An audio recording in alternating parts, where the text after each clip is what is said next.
ഇനി കുന്നംകുളം മണ്ഡലത്തിലേക്ക്, തൃശ്ശൂരിലെ കുന്നംകുളം മണ്ഡലത്തിലേക്ക് പോവാണ്. തൃശ്ശൂരിന്റെ ഒരു പൊതുചിത്രം കൂടി നമുക്ക് കുന്നംകുളത്ത് നിന്ന് അറിയാം എന്ന് കരുതുന്നത്. AC മൊയ്തീൻ പതിവ് പോലെ LDF സ്ഥാനാർത്ഥി, PT അജയ് മോഹനാണ് UDF സ്ഥാനാർത്ഥിയായിട്ട് മത്സരിക്കുന്നത്. റിജിൽ KR അവിടെ NDA സ്ഥാനാർത്ഥിയായി മത്സരിക്കുന്നു. LDFന്റെ പരമ്പരാഗത സീറ്റുകളിൽ ഒന്ന്. എന്ത് സംഭവിക്കും കുന്നംകുളത്ത്? നമുക്ക് പെട്ടെന്ന് എന്താണ് കുന്നംകുളത്തെ ഇപ്പോഴത്തെ ട്രെൻഡ് എന്നൊന്ന് നോക്കാം. കുന്നംകുളത്ത് ആരാണ് മുന്നിൽ? യാതൊരു സംശയവുമില്ല, കുന്നംകുളത്ത് LDF തന്നെ.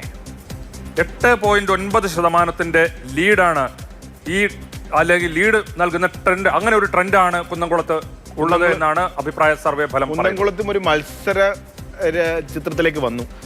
മത്സരം നടക്കുന്നു അവിടെ. വളരെ ഈസി ആയിരിക്കുമെന്ന് വിചാരിച്ച മണ്ഡലം. അതെ അതെ, നമ്മുടെ മൂഡ് ഓഫ് ദ സ്റ്റേറ്റിലൊക്കെ AC മൊയ്തീൻ ഒരു എതിരാളിയെ കിട്ടാത്ത ഒരു സാഹചര്യം.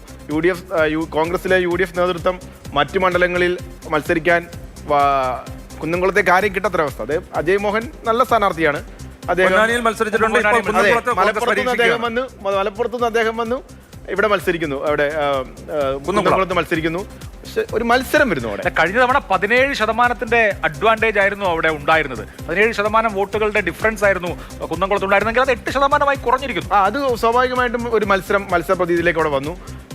ആ ഒരു മത്സരം ഈ പറയുന്നത് പോലെ ഗ്രൗണ്ടിലും വ്യക്തമാണ്. ഈസി വാക്ക് ഓവർ അല്ല എങ്കിൽ പോലും വിജയ സാധ്യത തീർച്ചയായിട്ടും കുന്നംകുളം മണ്ഡലമാണ്. എന്തായാലും 1,00,000-ലധികം വോട്ടിന് ജയിച്ചുകൊണ്ടിരുന്ന കുന്നംകുളത്ത് ഇത്തവണ ആ ഭൂരിപക്ഷമൊക്കെ 10,000 റേഞ്ചിലേക്കോ അല്ലെങ്കിൽ അതിന് താഴേക്കോ വരെ പോകാം എന്ന ഒരു മത്സര പ്രതീതി ആണ് ഇപ്പോൾ ഉള്ളത്. എന്തായാലും 8.9% മുൻതൂക്കം LDFന് കുന്നംകുളത്ത് ഉണ്ട്.